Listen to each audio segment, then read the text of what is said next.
Thinking Aloud. Conversations on the leading edge of knowledge and discovery with psychologist Jeffrey Mishlove.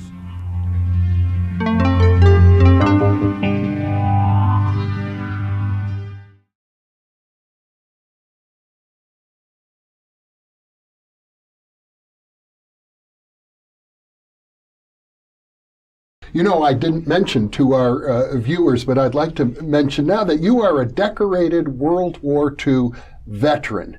Yes. And I think that's significant because you have witnessed firsthand horrors well beyond anything that I think I've even read about in my lifetime.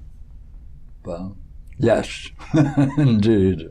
That's a positive thing in a way because I know scholars have said that civilization is becoming less violent than it was back then. I differ. I think we're on a road that is no different than the past. I see. That tragedy is the... someone said it well. They said, history is nothing other than pages of blood, one after the other. Tragedies unfold continuously because we haven't come to the roots of what is tragedy and why does tragedy become the very fabric of our lives, collectively and individually.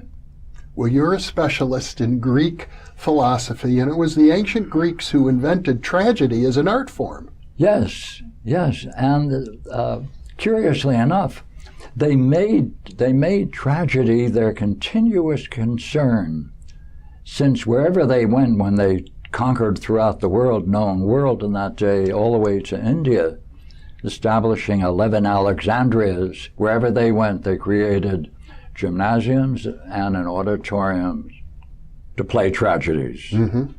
And comedies. And yes, between every second and third part of the trilogy, they stuck in a comedy. And in fact, I get the impression that the purpose of the comedies was to help people digest the tragedy. Oh, right, yes. Yes, a comic episode. We don't include them in our tragedies. We don't see the relationship between comedy and tragedy. How do you view that relationship? Well, they both require understanding. Tragedy, see, from the Greek viewpoint, is a natural consequence of experience injustice. The consequence of experiencing injustice personally is anger.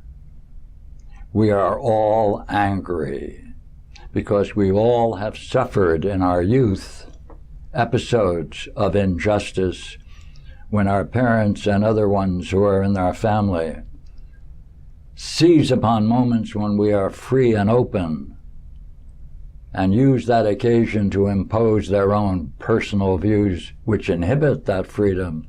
That's experienced as injustice. Therefore, we're all angry. Tragedy is nothing other than acting out that anger